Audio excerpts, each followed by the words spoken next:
So without any further ado, I'm going to ask Drew Foster to introduce our panelists. So again, we have a great panel here today. Definitely an honor to have all the great entrepreneurs and SIU alums here at SIUE kind of talk about their experiences.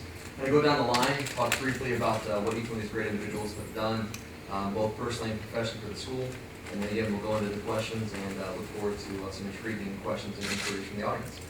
So Mr. Larry Heights can actually claim to be the first person to graduate from SIU with an MBA. So a very high honor, and he's definitely kept that honor and carried it well throughout the years. Quickly put his degree to work working with a company called Tubular Steel. And over the next 18 years, he actually went to become CEO for that company called Tubular Steel. Larry currently owns manufacturing businesses in Colorado and has looked at hundreds and hundreds of businesses over the past years. In addition to his many achievements in business, Larry's also made a significant commitment to the community. He works with St. Louis inner city churches to create scholarships and housing opportunities for grade school and college students alike. After a move to Arizona, he also became board member and director of a volunteer program called Tumbleweed, which helps youth services.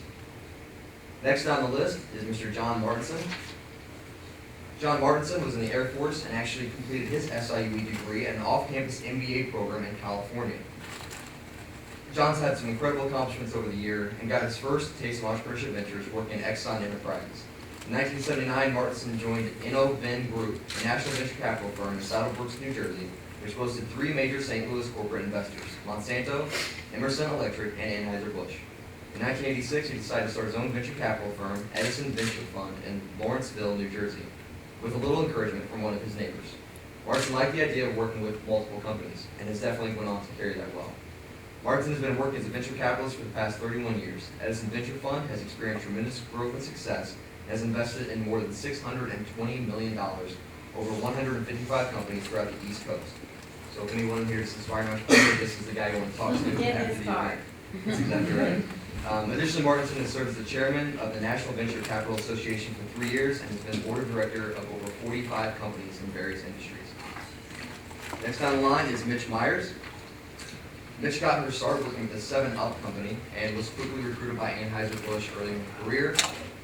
Mitch's brainchild is Buzz McKenzie for the Anheuser-Busch company, where she actually went on to kind of spearhead that marketing campaign on her own. And again, Buzz McKenzie, if you guys remember, was the little dog you saw in the commercials for AB several years back. Really kind of helped catapult one of their key marketing campaigns for Anheuser-Busch. At one point, Mitch was the highest ranked woman in Anheuser-Busch corporate marketing, so definitely a great achievement on that accord. After leaving Anheuser-Busch, Mitch formed the Zipatoni Company, growing the firm to over 350 employees with offices in 5 states and billings exceeding $40 million a year. In addition to Zipatoni, Mitch has also worked with companies such as Casamima and several others along the year. She's currently working in several entrepreneurial ventures of her own. Looking forward to see where she goes in the next couple of years.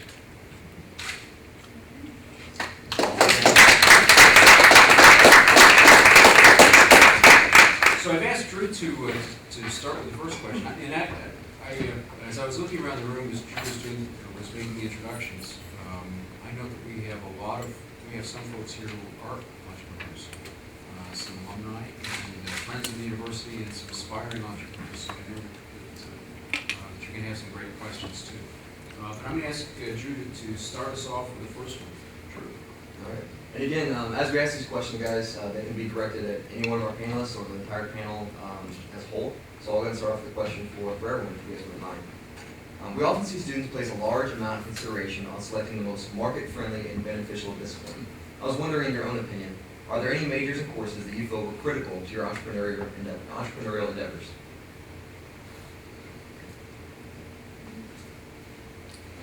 I will say accounting. And those of you who don't know, I have an undergraduate degree in accounting and an MBA from SIU. And I worked in it for a few years and thought, I really don't like doing this every day. I'm going to try to wiggle my way into marketing. The truth of the matter is accounting brought me to the dance, and it kept me to the dance, and it's something that I used in every job and position that I had, and it was integral to getting my good marketing jobs as well as being able to run my own marketing business. So I've always felt that marketing is sort of an on-the-job training thing, but accounting and finance is something that you've really got to learn in school. I want to qualify that because I actually agree with that answer, and most entrepreneurs would not give accounting as the answer. But it's not finance and it's not audit, it's cost accounting to know how to build up what your expenses are going to be, what your cash is going to be, and be able to attract that. One of the surprises is when I graduated from here with an MBA degree, I went to work in an entrepreneurial type environment with a lot of Harvard and Stanford MBAs, and I was shocked. None of them had taken cost accounting, and they couldn't track the cash flow. And so we're up here in focus groups and studies, but day to day, you got to know what's coming in the door. The second answer I would give is her field, marketing, and not the Procter & Gamble type marketing, but what stimulates people to buy. And nothing happens in an entrepreneurial business without a sale. And so marketing is really how to present your product to somebody who wants to buy or present the solution. So added expertise or knowledge or polish in doing that, that's still an innate sense, helps you be more effective, because as an entrepreneur, you have to convince the buyer that you're bigger and better and more innovative than you really are. So that's part of that image building. An active class or two. And I support that. Those of you that have been in classes I've been involved in, and I've passed out little cards, certainly understanding of accounting and numbers are one of the items on the card. The other that helped me a lot as an undergraduate was logic. So you can develop a way of systematic thinking, and as you're working through a problem of any kind, you know how to analyze it and put it in pieces. And the third that I felt very strongly about was communication skills, both written and verbal. And to John's point, I've taught innumerable salespeople the basic Xerox needs benefit selling, so you can convince people and find out what they want. So those would be the top of my list. And Larry, I would just say on that communication skill, I didn't realize how important that was. I knew you had to get up and be able to present a paper, and all of us were nervous in the beginning doing that. But in my business, being in the marketing positions that I was in, and then owning my own business and just having my ideas to sell, that ability to stand above other people when they're communicating what you say, how you do it, sometimes that's everything. You know, that's going to open that door, that might get you that project that's bigger than you could ever anticipate, but, you know, you need to work on that, because that will serve you well forever. Each of you started, before you started the entrepreneurial phase of your career, of your life, did something else. And I wonder if you could each talk a little bit about when you started thinking about being an entrepreneur. How long it took you to go from those thoughts to actually doing it, and what kinds of influences or people or circumstances helped you get from the thought to the actual deed? Well, back in the 70s, starting your own business with no experience was almost unheard of. And I never considered that. I just started looking at corporations and accounting firms in the St. Louis area to get my first job. I would say I went to a couple of different companies, and I really benefited from seeing how those places worked. And you learn as much about what doesn't work as what does work in a big corporation, but it allows you to see a lot of different functions: sales, marketing, research, all of those functions that you really need to observe to be able to then do some of that on your own. I would say I was at Anheuser-Busch for 7 or 8 years doing very well, and obviously it's fun to market beer. But when it got to be a little bit rote for me, when that 8th year of doing the marketing plans again and again, and I told these guys when I was able to read 2 newspapers in a day, it's like, that's it, I'm bored, I want to move on and I want to do something else. And an entrepreneurial opportunity came knocking. For me, I think it was, I was a combat pilot in the Air Force, and learn from that you can conquer fear, you can do much more than you ever thought. At the same time, in business, they don't shoot at you. So in some ways, it was an escape. And like Mitch, I went to work, moved back home and went to work for a large chemical company. And people there were more concerned about the political aspects of how they looked rather than the thrill of developing a new product or selling something or whatever. So I knew that I needed to be in the creation sort of it and have a lot more personal involvement in it as opposed to something that's trying to protect it. And increasingly in America, it's almost impossible to have a protected career. It's actually less stable in large companies than it is in small companies, just the opposite of the popular. I got there pretty gradually because I like, Mitch, I went to work for a large company and then I figured out I didn't like that particular one. My engineering degree was good and I liked the work, but then I went over to Emerson Electric. Actually, we worked in the same electronics and space division and got more involved in program management and numbers. And after I got my MBA, I thought, I'm probably not as well suited for a big company, even though I was allegedly on a fast track, because your boss's boss could leave and then you might be hanging if you weren't one of the favored people. So I only applied for jobs for the president of a small company, that I could have some job there, and I found one.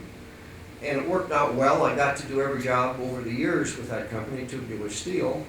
I told Mitch yesterday that my first job after, I'm an MBA and doing this was to go over to the country club and get his golf shoes. So I thought, well, you do whatever work is asked and go from there. And after I ran the company for a number of years, he wanted to pass it on successfully to one of his children, of which I was not one. And he agreed to help me get in business myself, and so I worked for a while. And instead of going directly into business, I joined an investment company in Boston, Riverside Partners, and worked with them for a number of years, looking at various businesses and opportunities, and found one that we liked, and so I was able to buy part of it, and then eventually all of it. And then I started some other companies from there and made some small add-on acquisitions, not the magnitude that you've done, but the smaller ones, and they're all working out pretty well, and I've made some other investments that I have an interest in. So I got there very gradually, step by step, and I didn't have a plan that I'm going to go from here to there. And the last thing I'd say is in the entrepreneurial classes that I've been involved in here, my advice was it's so hard to know about anything when you're just graduating and go to work for somebody in a field that you think you may have an interest in. If it doesn't work out, at least you'll know something, and hopefully you'll have personal growth that you can take with you to the next job, and sooner or later you'll find one that just fits, I think. Let me take off a little bit on Mary's comment about the entrepreneurship classes. Business schools throughout the United States and throughout the world have been creating programs in entrepreneurship education for the last 2 decades. It's now, I'd say, of the 650 or so accredited universities around the world, accredited business schools around the world, I would say at least half of them have formal programs in entrepreneurship education.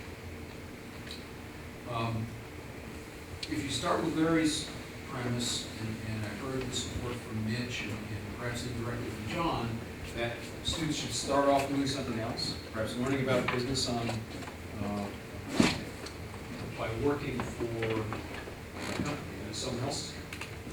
Do you think we should be doing entrepreneurship education at the university level? If so, what should it be like? What should it be like if we are not expecting many of our students to leave the university and go directly into their own businesses? I think that I don't know that someone getting an undergraduate degree would benefit by having that, entrepreneurial education unless there's a family business that's being handed down or something. I think at the master's level, you're going to find people that have been working a few years and may have that interest of getting into it. It's always good to know, what skill set's going to be needed.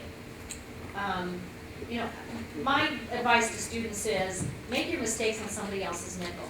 Those big dumb corporations are chock full of people in there trying to get that experience that they offer and the visibility to see all those different groups. And, you know, if let's say you come out with an accounting major and you're an accountant like I was for these companies, I could see that I didn't want to stay in the accounting department. I wanted to get to marketing as quick as possible, and I wouldn't have known that just going to work for myself. So it really is that learning experience for you to figure out what you like and what you're going to be good at. But I think, Gary, you know, some classes and at the master's level, it makes sense. I think this is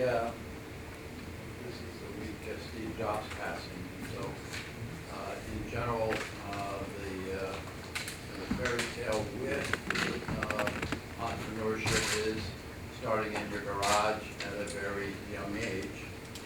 The reality is most entrepreneurs don't start at 25, they start somewhere around in their 30s to 40s, and they have an expertise in a certain area and then say, I really have the passion to do that and I can do it better, and they're convincing to customers and able to bring people together. So it actually happens more frequently at that stage in life. At the same time, if you're a person who can learn quickly like a Steve Jobs, can be creative, and have a field where you don't have to be an expert to get going, I don't see any reason you can't start at age 22 or 19 or whatever. It depends on what does your customer and what does your yourself do you need to know. But sometimes lack of knowledge is actually a benefit because you can be especially creative at it. So I think it's when you get the urge. At the same time, most businesses take a little bit of money, so Yeah. either did you save it, or do you have a wealthy uncle or somebody who believes in you to help you? I was just gonna say, unless you're on their speed dial, it's hard to get money. I don't care how smart and hardworking you are. If you don't have a track record, it's really hard to get money to get going. One of the models you see in America that's not talked about is the two-income family. One works at a big company or a government and has the benefits, and the other is an entrepreneur. Now, partly they're different personalities, but there are plenty of people who plan that and then they join together. So it's an issue of, I think, one really of more money and expertise of, have you thought of an idea that's not very capital intensive and that you're already an expert on or have the vision, or do you take a few years to prepare? But the surprise is most entrepreneurs think about it for 3 to 5 years, pull it together, and then forcefully go at it, as opposed to being a completely spontaneous event, as a lot of people think it is. I agree, and of the hundreds of companies I looked at with Riverside, maybe half of them were people like you suggested that were in the sales or product management area with a company for a while, got to know the market and the customers and thought, well, I could do this, that's sort of like this, but not exactly, and off they go. But they've been in business for a while, they understand the market, the product, and they have some track record, so there's some degree of credibility. Because going to get money without a track record, I'll just restate, is pretty tough. Pretty tough. From professional investors like me, that doesn't mean, actually most of the money in America is still funded by friends and family. So it depends on who believes in you. So part of the marketing is not only to your customer, it's to whoever is the funding source. You know, I think to your point about Steve Jobs, a lot of young people look at that and it's so aspirational, and you might think I do have a passion for something. But big companies tend to have the reputation of being boring and slow-moving and lots of corporate politics, and it's all there. But I believe that if you go in and try to be a change agent, just see what you can do to do things differently, or, you know, shine a light differently. I was able to do that in some places like Emerson Electric that was stodgy, old, ex-military guys, you know, and here's this 23-year-old with bright lipstick and, I just sort of changed the dynamics and found a way to make it fun. And I think, maybe you've been to the career fair here this week, and you look at these companies and think, that sounds a lot more boring than I thought I'd be signing up for. Get in there and figure out a way to change it, or to look at things differently and bring that to the company. Because I believe if the right people are there, they're looking for that. It should be. Speaking of the right people, we have a lot of the right people here in this room. Drew and I can come up with questions for probably for the next 3 hours. But we would like everyone to have an opportunity. So does anyone have a question you'd like to ask now? If not, yes, go ahead. And please, before you ask your question, if you would please introduce yourself and talk about where you are here or what your affiliation is with the business school and university, and maybe your interest in entrepreneurship. My name is Neil Lopez. I'm a senior accounting student here. And my question is for you guys about communication skills. I hear it constantly, communication, especially today with, Facebook and LinkedIn and cell phones and text messages.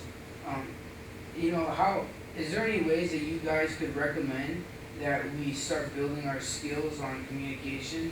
And Mr. Heinz, I think you may have mentioned one tool that you have used, and I didn't quite catch that there. Oh, well, a couple things.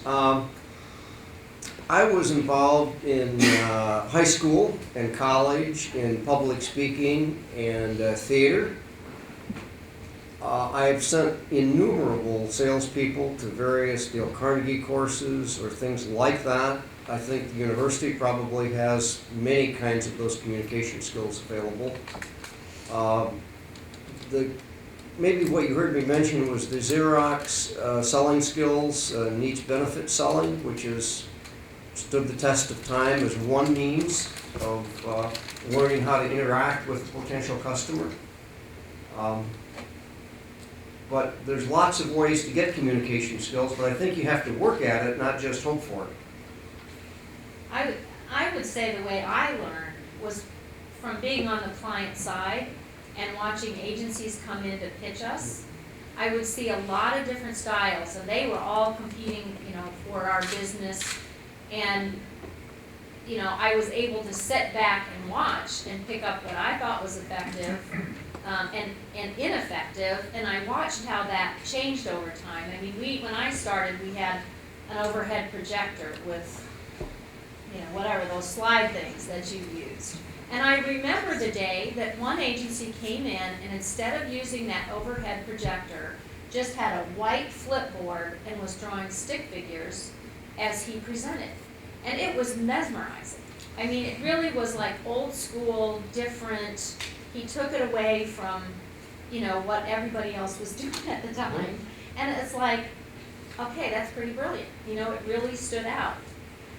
But, I think, again, if you're working somewhere and observing what other people are doing in their sales presentations and pitches, and it's helpful. One of the surprises is communication is lessened to a group like this. When you're an entrepreneur, you may never speak to a group like this, but you're going to speak to lots of people, one-on-one or in small groups. And so it's the connection with those people. What do they need? How do you help them? How do you advance them? And the ability to do that. And then the second, to tell it in a story as opposed to a slick presentation. And so most people have that skill, and it's being yourselves, but it's putting yourself in the receiver, whether that's an employee candidate that you're trying to recruit, whether that's a vendor who you want special delivery terms, or whether that's a customer, or in your case, when it's an auditor that has a call to make on what you've done in your accounting treatment. It's the one-on-one communication that's most important. Bob Timmerman, I'm an alumni from SIU, and it's interesting that you asked that question because that was something I wrote down for the panel. And I guess I would just want to add something to that. So Dale Carnegie's a great course. There's all kinds of business courses that you can take. However, you're getting ready to graduate. So in my opinion, and I'd be interested in your opinion, the best thing you can do today is go on interviews And whether it's something that you're for sure going to do or not, even if it's not entirely in your field, go to that interview. Learn to talk to people. You can do that it's free. It doesn't cost you anything, right? The other thing, and it's something I teach our kids, and I have a 10 and 11-year-old, is volunteer your time. So my son goes to, nursing home in town. So he meets old people and sits with them and talks to them, right? Doesn't cost you anything. So, and learning how to talk to older people and sitting and communicating with them as opposed to, your colleagues is a lot harder, right? I mean, you're gonna have to learn to think of different things to talk about, and it's just great practice, so. It is, and when I was growing up, my dad was an insurance salesman. And there were two brothers and myself, and at dinner time, my dad would always want to tell stories about a sales call that he'd been on, and my brothers could care less, they were on swing sets. So I would sit there and listen to my dad, recant his sales pitch. And he always acted as if he were selling me. So his eye contact was fabulous, he would touch me at the appropriate moment, and that's how I communicate with people. And people will always say, you have such great eye contact. It's like, well, the stories my dad told me at the dinner table, I paid attention to, and I picked up on his habits. So I think as a parent, that's great, Bob, getting your kids doing that Tell at your an early kids to age. look somebody in the eye, good firm handshake. I mean, Yeah. those are things that people will remember. And then asking open-ended questions and listening. Communication is not so much about hearing yourself talk, it's about listening and then responding. Bill Gravy, on the Alumni Board, did this and masters in marketing as well as masters. And a bit of an entrepreneur. We're not. We're manufacturing. You really want to go into business, you really want to do it part-time. In other words, you don't want to go to work someplace and come home and work every night, every weekend, until you put some kind of package together you have some confidence in, because the pitfalls that you're going to run into will be unbelievable. It's like, how in the hell did that ever happen? Because you expect that maybe you've gone to someone and they're going to do a job for you. Yeah, maybe they will, maybe they won't. So until you get that whole package put together, you're going to make a product, or you're going to sell some type of service, you better know what it is, you better have presented it to people, and then very tenderly walk into the market, because this is exactly what's going on in this economy. The EPA, we've had problems with the EPA doing things that were indirect from us that caused us problems. So those you would never really predict, the government controls, but you really, I feel, you do it just one little step at a time, and don't expect to go to Florida all the time. Just be, just takes a long time. You're not going to be able to party and other things. You just got to go do it. I also had the opportunity. Actually, I started with Emerson Electric as well when I got out of grad school, and I went to work for the vice president of the Special Products Division. We made all the power tools for Sears Roebuck, and then as I was the assistant too, so I was a go-for, but man, I had a tremendous amount of experience. I met with, I can't remember the name of that president at the time, then I was put on to acquisition team. We bought several companies. I got a chance to go on and do that research and investigation, and it was a great experience. So we bought wind tool, we bought we bought the stereo system, if you remember that Emerson had. Yeah, I'm sure. Bought that. Anyway, we did a whole bunch of stuff. And also, I got a chance to be involved in being the assistant to the VP of all the manufacturer. I got a chance to really get in and see things, And so anyway, if you're going to do it part-time. Don't think you can just jump off unless unless you got a millionaire father or something like that, you know, it's not that easy. And just things are gonna pop up that you just won't believe. Where did that come from? So in America, there are many more part-time or moonlighting entrepreneurs than there are full-time. And certainly that can be rewarding and can lead to a full-time, but it is possible. Well, At the same time, that rarely leads to something big because you're always distracted with lots of other stuff. Well, I guess a good point. So, You gotta so go. the alternative is to plow right ahead. And one of the great things about entrepreneurs is to try to figure out if you are an entrepreneur, you're not afraid of failure. You know, it's another way to say, that's not how to do it, I'll try something else. So entrepreneur is all about having 4 bad days a week and 1 good one. But that one is so inspiring, so enriching, that you forget all the bad ones. So you have to, the really great people are able to shake that hesitancy and plow ahead, you know, with good judgment and whatever, but most entrepreneurs have experienced failure several times before even the company failing or their first initiatives failing or whatever. And so plunging ahead and getting that behind you, in many ways is better rather than dragging on the agony of something not working or whatever, trying to fix it. So one of the great things in America is failure's okay. In other countries or other cultures, it's not, but it's okay. Nobody thinks of that unless they're your uncle that you took $1 million from. But normally there's going to be controls on that. So I encourage you to think about if you're a personality that just can't wait, go at it. I had a question. This is kind of for Mitch, but I'm sure you guys all have similar experiences to share. You were talking yesterday about how you co-founded with this like crazy Jerry Garcia-esque person, and I was wondering how you came to meet him and how did you know that this was the right person to be your business partner? When I was working at Anheuser-Busch, he was working for another agency in St. Louis, and he would call on me. And being at AV, we had big agencies from New York, Chicago, LA, and we got to see some of the best resources in the country. Every time I would talk to this man, he seemed fresher and brighter than any of the suits that I met from the big agencies. And, I just realized it's not how you dress, not how much money you have, it's not what your title is. His brain was more creative than any I'd ever seen. He just didn't have capital behind him and all the overhead.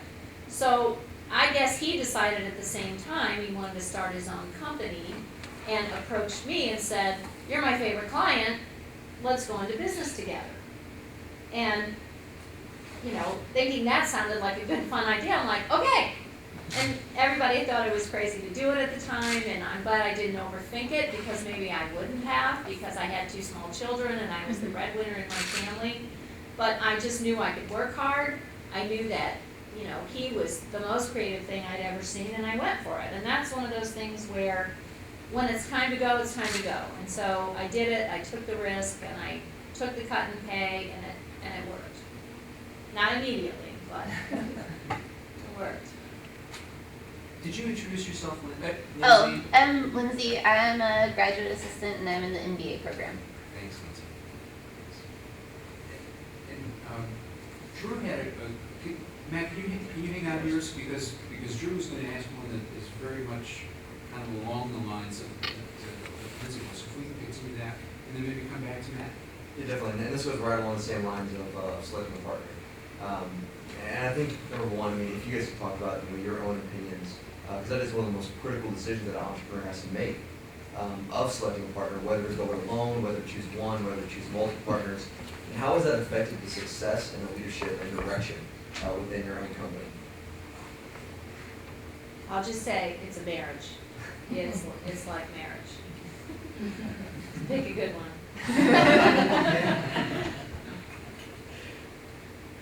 I haven't really had true partners because I've seen so many controversies when there's split stock and everything from my standpoint. And so I've always had all the voting stock. I've always had people who are running the company able to own up to about 20% of it or more. And then occasionally friends that I let invest in a deal. But that's, I think what's gonna come out is that everybody has something that they're comfortable with, and that's what I'm comfortable with. And I don't know that there'll be an exact right or wrong answer. I don't know how, you've seen a lot. I've seen every single model. I don't think there's any right or wrong way, but I'll give you several of the alternatives. So some people pick partners and say, I want them to be complementary. You know, I'm strong in the details. I need somebody with the vision. I'm strong with marketing. I need somebody who's great in engineering. And so that's one certain approach. Another is to say, I'm scaling an accounting organization or a marketing organization, and we all have to present to clients, and we have to have the same abilities and culture and whatever, and so people like an accounting partners look the same. That works in certain industries. I personally believe, like what Larry just said, there's one or two primary owners, primary decision makers, things actually work faster. At the same time, there ought to be shared rewards. So shared reward says, not only does the co-founders get, but there are plenty of people who come 5 years later or 20 years later who contribute as much or more. So you need a system that says they share in the ownership of the company, they share in the incentives, they share in the input. I'm also a believer, although there may be one person running the company, everybody needs their space. So there, somebody is running a certain business unit, somebody is running a certain product line, and it's their domain, they're driving it, and they benefit a lot in the outcome of that sort of thing. And so how do you create a culture that encourages people to be innovative within their space and feel all the sacrifices and things that they're making in time and their family are going to be rewarded. So in our biggest successes, we've never had something where there weren't many millionaires, and even more importantly, many other people who had a change in their life. They were able to buy a new home. They were able to send their kids to college. That's the greatest joy I have in my business, is seeing that. And I find entrepreneurs also like that. So I can't overemphasize shared rewards. It's really part of the system. Right, and I think too, if you are gonna take on a partner because you need another expertise, it's like picking a mate. You have to find things to like about them, you have to enjoy each other's company. You may not be alike, but you have to respect each other. Just respect the discipline, what they bring to the party, and you spend a lot of time together. So, you really do wanna vet that person before there's any, just talk about Date it. the partner before you Date date. them. Matthew McAwee, Vice President and CEO until about a week ago, in the last 5 years. We have in you three representatives of pretty much the three classic industries of business, product, investments, and service. What kind of attitudes and skills would you say are different among the three branches that us aspiring entrepreneurs can work on depending on what our goals are? I would say, you can't be different for all of those industries. I'd say, to your point, be yourself. Everything takes sales, everything takes marketing. I didn't own manufacturing, but I had to represent manufacturing clients, so there needed to be an understanding of that. I don't think you can say I'm this kind of person and I would go into a services industry. I think you have to, coming out of the box here, be who you are and see what interests you. I don't think I have anything to add to what you just said. How else would you be? Yeah. I see myself as more of a mentor for recognizing talent, where they're more of an implementer. So there's a shade different in personality and style. So I have to worry about 10 to 20 businesses at a time versus other people worry about one. In my opinion, it's harder to worry about one because everything is on the line with that, and you have the full responsibility, where I can occasionally take Fridays off. So no entrepreneur takes Fridays off. That's part of why you guys are all here. Thank you. That's right, my son said to me once, I took my kids to work a lot, and he's probably 5. And we were riding home, and he looked at me and he said, "Mom, are you the boss of the whole place?" Because he didn't really know, I mean, we don't talk about ownership and equity at home. And I just kind of looked at him and I said, "Well, sort of." And then he looked back at me and he said, "Then why don't you come home more often?" Good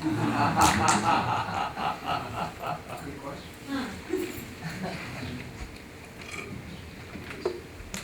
Ty Iger, I'm a junior in the accounting department here. Is there any aspects of the management you guys brought to your own companies from your previous careers? And is there anything you guys make sure to stray away from? Crooks.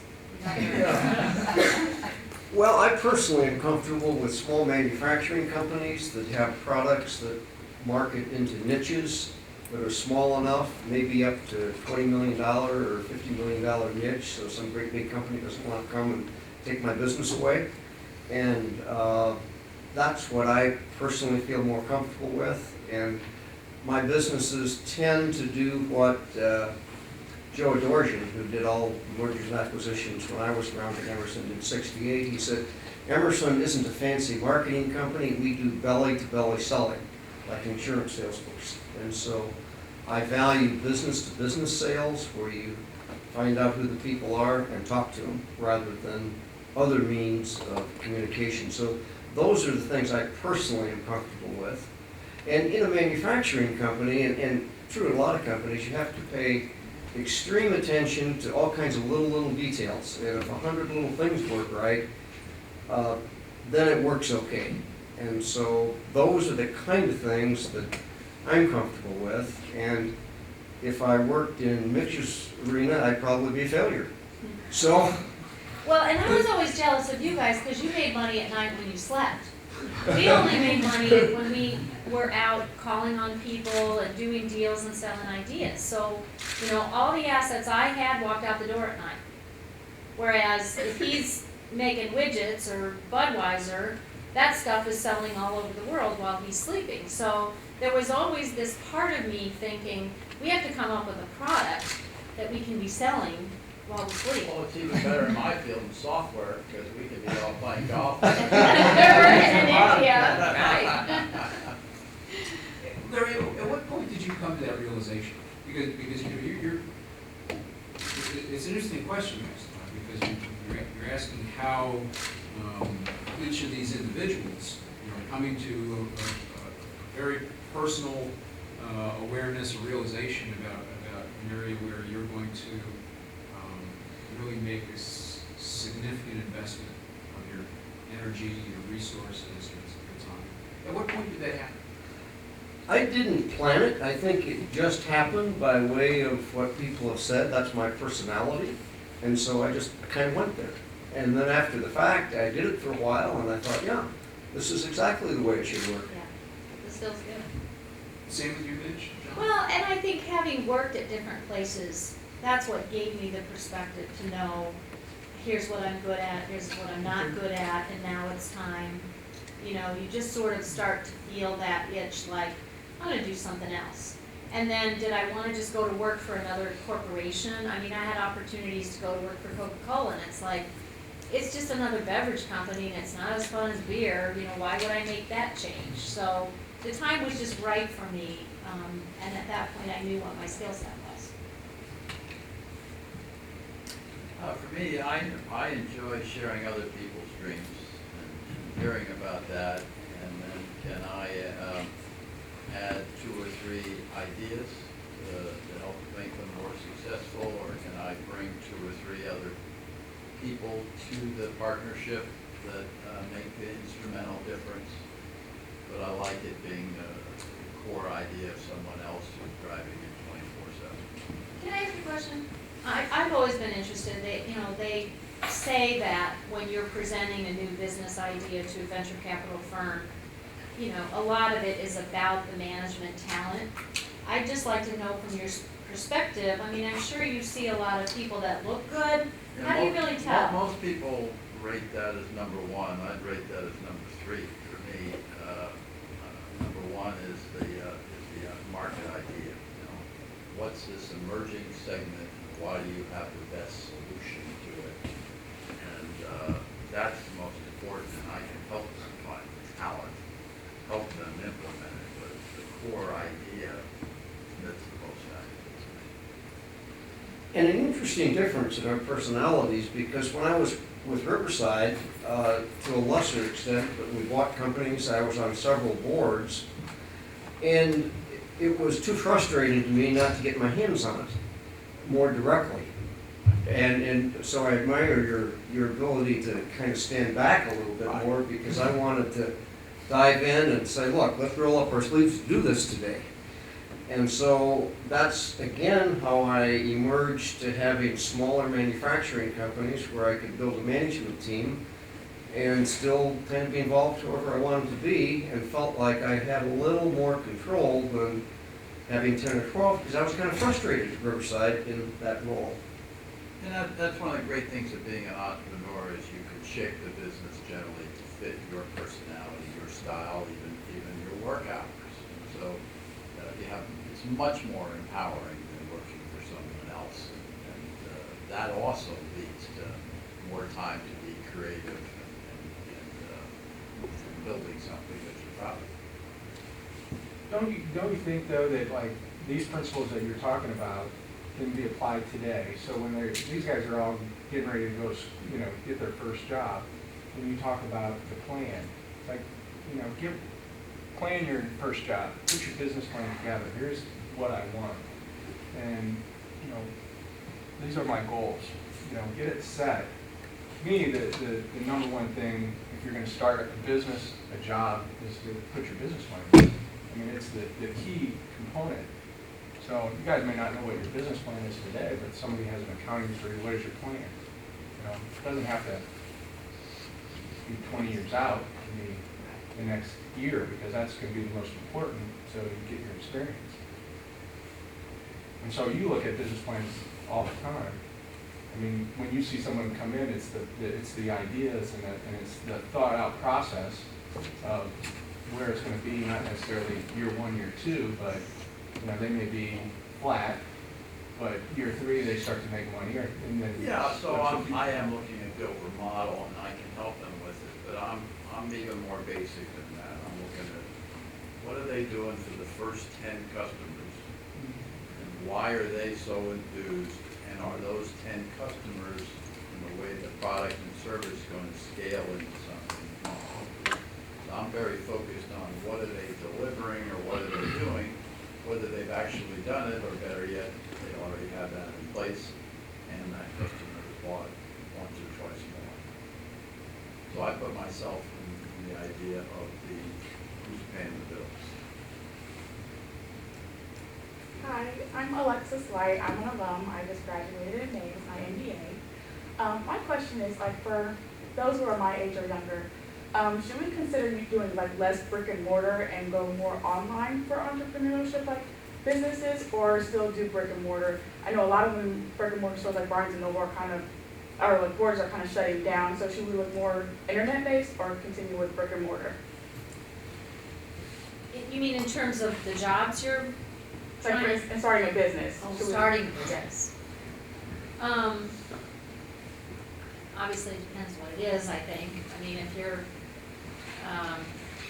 if it's something that can be done online, you obviously need to be there from the beginning.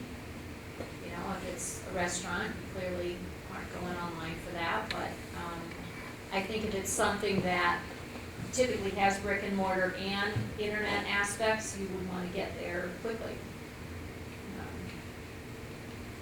Are you working now, or are you looking for both? Okay, so online businesses are, to me, an entrepreneur's dream. It doesn't cost a lot of money. You can reach a lot of people. You can differentiate yourself. There's just all kinds of positives to it. So it's an entrepreneurial world, and there are very few large companies that are really very effective at it. So the issue is, can you come up with something that's unique and stimulating and people want to pay for over and over? And then figure out how to tell them. And the surprise is, online is still hard to reach the initial customer. Once you have them, then it's actually it's especially effective in account management. And online businesses are among the most profitable in the world. So it is very lucrative in success.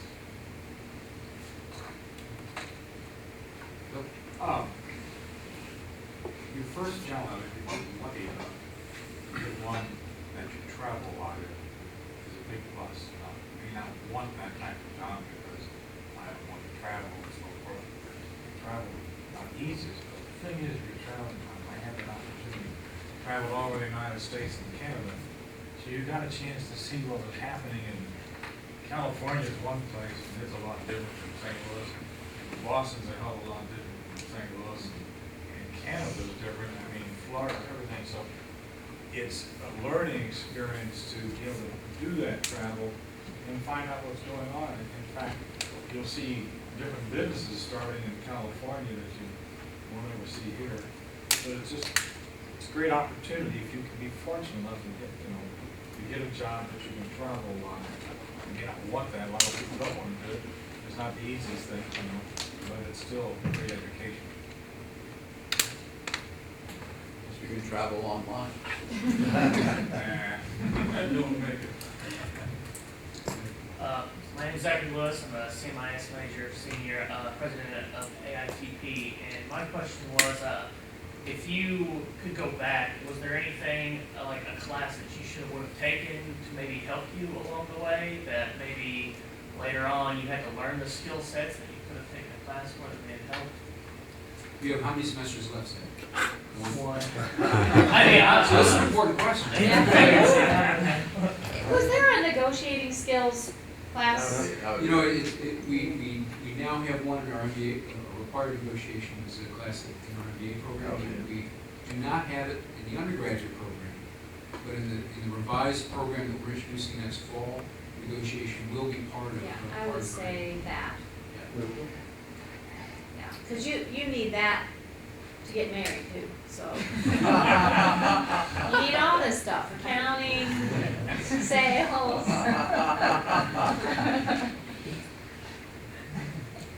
Hayla Schneider, Vice President of Services for Radolph and Sy. I'm in the MBA program currently. And just to build off his question, besides the negotiation course in the MBA program, what would you foresee as the course that helped you the most throughout your careers? I don't remember taking it, but anything communication skills oriented would probably be next. Sales and communication. I opened with what she agreed, cost accounting. Yeah. I second all that. Mr. Martin, I know you had mentioned, made reference to the passing Steve Jobs, one of the greatest innovators, definitely in my life. And I know that, he said one time in a speech that every morning you wake up and you look in the mirror, and he kind of said to himself, if today's the day that I die, am I going to work and doing the things that I really want to be doing?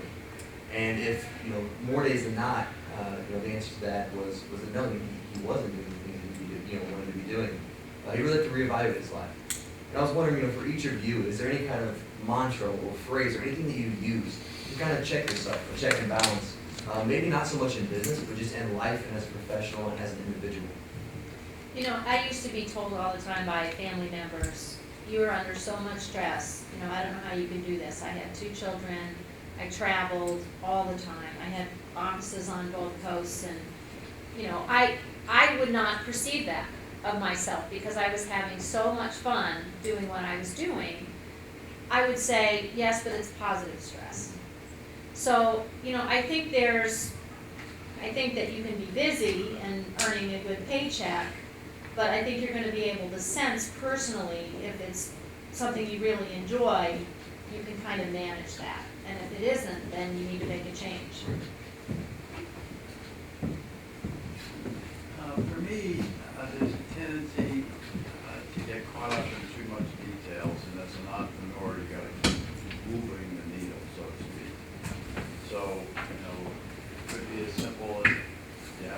I gotta get to 10 million in sales. Did you sell $500,000 today? And there's great satisfaction in accomplishing that goal and accomplishing it as a team. So to me, it's keeping the goals in front of you and keep going at them as a team and recognizing those contributors to that. So in some ways, it's people have a lot of analogies of sports and business, but you are keeping score in business, and it is important to hit the goal nearly every day. I would reiterate the everyday, and I try not to take myself too seriously, because then you get all caught up in who knows what. And I also try to have some, what I call little victories every day, so that at the end of the day, I can think I really did something today so that I'm better off, or somebody else is better off, or the company is better off at the end of today than it was yesterday, not just somehow get through the day. So I like to think of these little victories, sometimes for myself, sometimes for other people, but that's what I think about. And be nice. You know, I met a lot of people in business that just weren't nice people. And I'm sure they had some, personal situations or something going in their life that made them be that way. But, there's just no reason not to be nice. Give somebody a hug if they need it. That goes a long way. When I had 350 employees and they all wanted more money, sometimes they got a hug. That's all I could afford, That went a long way. So just be nice. One more question, yes, sir. My name is Dominic. I immigrated to America 2 years ago. I come from China. And my major is accounting, undergraduate, junior right now. My question is, if you have an opportunity to earn a lot of money right now, and also you have an opportunity to start a job and to create your career, to create a new company, slowly grow up in the future, maybe it's your goal. So how do you deal with this situation? Which chance are you take? You take the fasting, earn money fast, or taking the long term for your goal? Good question. John. I would opt for the long term. The wealthiest people in America are entrepreneurial people, as opposed to people who start with a large paycheck.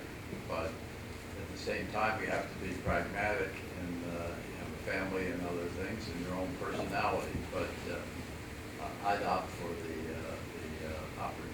entrepreneurial, and it's exciting, and it's challenging, and it's fulfilling, and there are all kinds of rewards for that. I'd opt for 1 year of the big bucks, at least, and then start that business, as Bill said, on the side, and get it going and work out some bugs and do your research. If there's any way that you could do both, to get some seed money, and just to learn more. Because, if you graduate and hang up the shingle and say, okay, I'm an entrepreneur and I'm selling, XYZ, nobody's coming. There's just a lot to do to figure out, everything that you need to do to go to market or create the service or whatever it is. And, as you said, a lot of that can be done in the evenings, on the weekends, while you're sleeping, you think of good ideas. So I would opt for trying to do one for a little while until you do the second. I don't think I have anything to add. Come on, Larry. Which one would you go for? Well, what I did go for was accumulating a bunch of money, working for other people, and then my ease into entrepreneurship was much easier. But Mitch, don't you think at Anheuser-Busch, when you're working for them, they're doing everything they can to make sure that you are so indebted? They want you to buy a great big house, a fancy car, so you don't have the money to go out on your own. So you And have then to be, they start sprinkling stock at you. Yeah, stuff, because they've invested a lot of money to get you to go work for them, so they don't want you to leave. So you have to be, conservative, and, when you get that big paycheck, don't go spend it right away. Right, exactly. Don't buy jewelry, put it in the bank. Thank you all. Wow, what a great way to spend It's fun. at least part of a Friday afternoon. And Gary, I promised all the students here that they were gonna get A's in whatever class You they did. wanted. They showed up for You all us. leave your Is that names with okay? Mitch. Thank you all. I'm going to, and will you help me thank our panelists?